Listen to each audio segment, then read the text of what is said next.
Assalamualaikum warahmatullahi wabarakatuh. Hello everyone, thank you for clicking this video. Professionally, my name is Qurratul Aini, semester 4 program studi manajemen dakwah. Sebelumnya saya ingin mengucapkan banyak terima kasih kepada Bapak Alwi sekaligus dosen pengampu mata kuliah Problem Solving Decision Making pada semester 4 kali ini. Pada pembahasan video kali ini dibuat guna untuk memenuhi tugas ujian tengah semester, yang dimana kita akan ngebahas terkait critical thinking dan juga berpikir rasional. Kayaknya ini salah satu pembahasan yang cukup menarik ya teman-teman, apalagi sebagai kalangan mahasiswa seperti kita ini. Jadi sebelumnya teman-teman di sini udah ada yang tahu belum sih berpikir kritis itu apa? Jadi berpikir kritis ini merupakan salah satu soft skill yang diperlukan dalam peningkatan karir atau dalam memimpin tim. Jadi manfaat dari berpikir kritis ini tuh seringkali dikaitkan dengan kepemimpinan yang sukses. Jadi ketika ada kepemimpinan yang sukses itu bahwasanya ini merupakan salah satu contoh penerapan berpikir kritis yang berhasil kayak gitu. Nah, selain itu berpikir kritis itu adalah berpikir logis, sistematis, yang dimana hal ini mampu untuk membuat kita bisa melakukan pemecahan masalah kayak gitu. Yang dimana berpikir kritis ini bisa dibuat untuk salah satu hal yang kita pakai untuk memecahkan suatu masalah yang ada kayak gitu.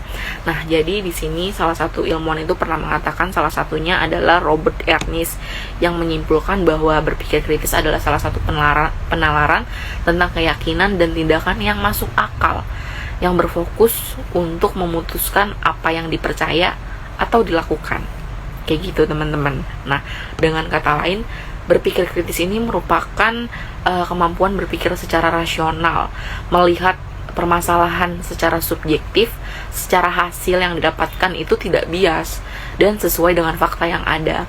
Nah, seorang pemimpin dengan keterampilan berpikir kritis ini dapat memahami hubungan logis antara ide, argumen, ataupun kesalahan dalam penalaran tersebut. Nah, sehingga bisa membuat keputusan yang tepat, asalkan pemimpin juga memahami perspektif berpikir secara sistematis. Contoh, ketika kita berpikir kritis dapat ditemukan pada diskusi yang dilakukan oleh sebuah tim. Misalnya, mengidentifikasi masalah, atau anggota tim ini mampu menentukan mana informasi yang valid dan mana informasi yang tidak valid, mana informasi yang relevan dan mana informasi yang tidak relevan, kayak gitu teman-teman. Jadi, informasi itu bisa kita ketahui baik atau tidaknya itu ketika kita bisa berpikir kritis dengan baik. Nah, kemudian gak hanya itu aja nih teman-teman, bahwasanya selain itu kita juga ada kemampuan untuk memprediksi kemungkinan resiko yang akan terjadi, serta mampu membedakan nih antara fakta dengan opini. Ini adalah contoh logika yang seringkali digunakan dalam berpikir kritis, yang ketika orang-orang itu sulit membedakan antara ini merupakan salah satu fakta atau opini nih. Kemudian fakta ini benar-benar sudah dinyatakan fakta atau masih dalam opini orang lain kayak gitu. Nah, menurut teman-teman tuh kira-kira apa aja nih manfaat ketika kita mampu berpikir kritis dengan baik? Tentunya banyak banget nih manfaat yang kita dapatkan ketika kita bisa berpikir kritis, dan kita bisa melatih pikiran kita agar senantiasa menentukan pikiran yang sesuai dengan fakta, melihat kenyataan yang ada, subjektif, dan masih banyak lagi. Salah satunya itu adalah kita bisa melihat masalah dari berbagai perspektif.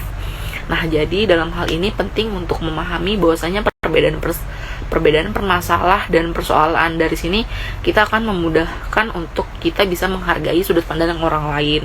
Kita bisa menanggapi suatu isu tersebut. Nah, kemudian menjadi mudah pula dalam mengambil keputusan yang bijak karena telah menganalisis berbagai sudut pandang. Jadi contoh, ketika kita dihadapkan suatu masalah, setiap orang itu memiliki sudut pandangnya masing-masing.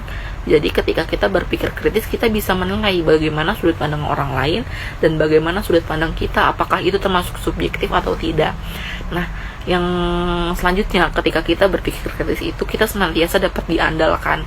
Nah, manfaat berpikir kritis, logis, sistematis ini membuat kita bisa diandalkan oleh banyak orang, oleh orang lain, tim ataupun organisasi pada umumnya, yang dimana mereka tuh menganggap bahwasanya kita dapat menyelesaikan masalah dengan baik, kita dapat menyelesaikan masalah dengan sistematika yang baik, subjektif dan juga rasional kayak gitu.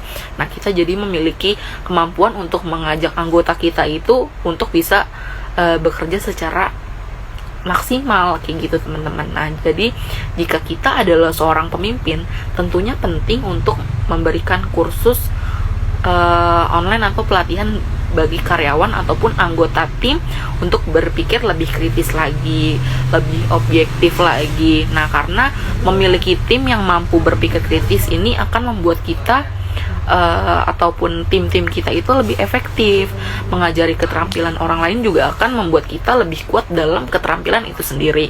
Contoh, ketika kita bisa membantu orang lain untuk melatih berpikir kritis mereka, itu senantiasa menguatkan apa yang kita miliki, semakin kuat lagi, semakin menjadi hal yang sangat lebih baik lagi kayak gitu teman-teman. Nah, kita setelah menjadi banyak belajar terkait berpikir kritis tersebut, kita akan lebih mandiri dalam menghadapi permasalahan, kita akan lebih tenang dalam menghadapi permasalahan, karena ada beberapa tipe manusia yang tidak bisa berpikir kritis. Contohnya ketika mereka lagi merasa emosional atau lagi merasa sedih, lagi merasa kecewa, lagi merasa bahagia. Jadi terkadang manusia itu nggak bisa berpikir kritis. Jadi ada loh teman-teman, ketika manusia itu sedang dihadapi beberapa perasaan-perasaan mereka, jadi mereka sangat sulit untuk berpikir kritis. Salah satunya ketika tadi yang saya sebutkan ada bahagia. Ketika manusia itu terlalu bahagia, ketika manusia itu terlalu over dalam apa yang sedang mereka lakukan, mereka tuh akan berpikir bahwasanya berpikir kritis itu tidak lagi digunakan ketika dalam suatu kondisi dan suatu hal tersebut, karena yang mereka pikirkan adalah suatu kesenangan mereka tersendiri kayak gitu.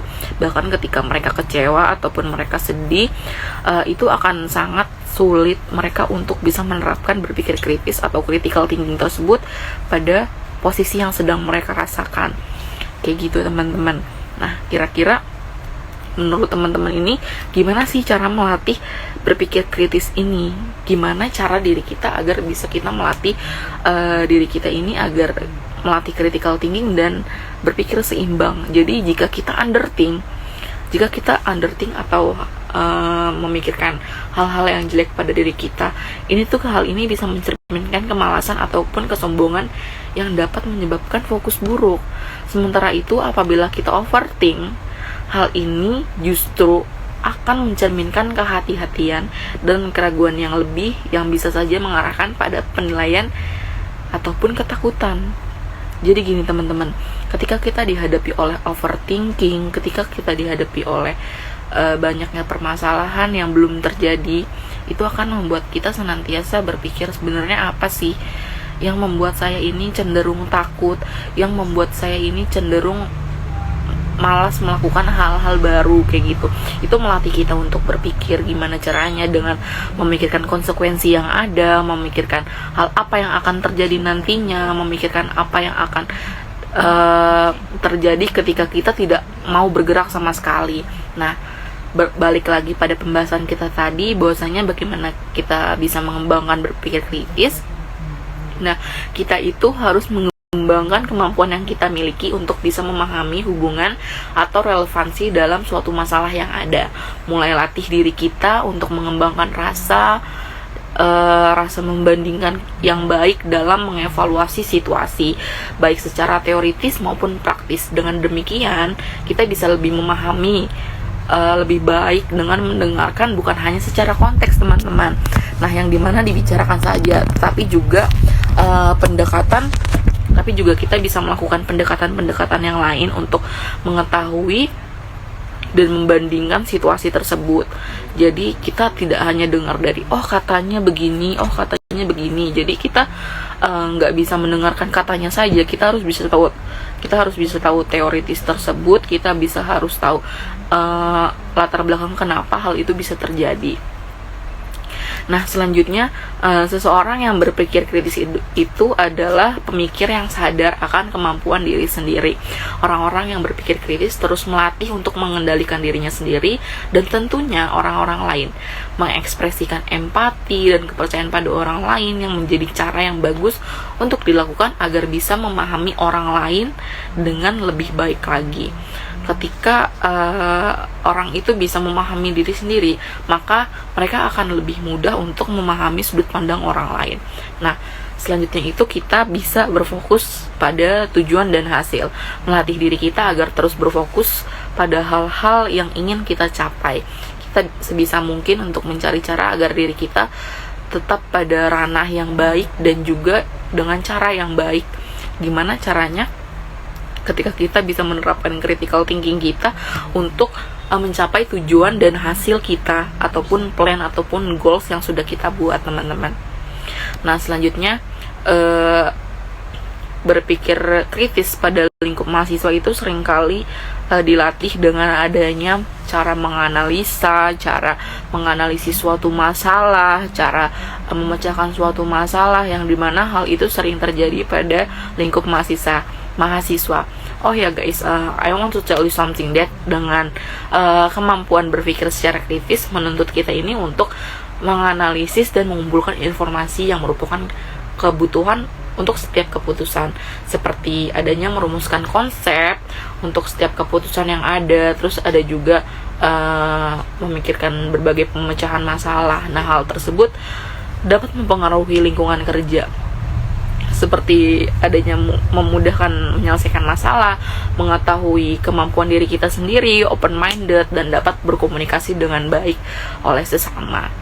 Nah, selanjutnya kita akan ngebahas nih, kan tadi kita udah bahas banyak nih teman-teman terkait gimana manfaat dari critical thinking tersebut, gimana kita bisa menerapkan dalam lingkungan organisasi, tim, ataupun pekerjaan dan lain sebagainya. Itu sangat banyak dan bisa kita terapkan dengan melatih diri kita terus dengan banyak bertanya dan juga banyak melakukan tindakan-tindakan yang positif. Nah, video ini bisa bermanfaat bagi orang banyak dan semoga video ini bisa menginspirasi banyak hal.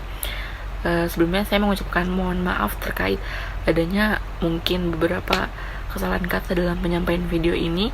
Kurang lebihnya mohon dimaafkan. Sekian, wassalamualaikum warahmatullahi wabarakatuh.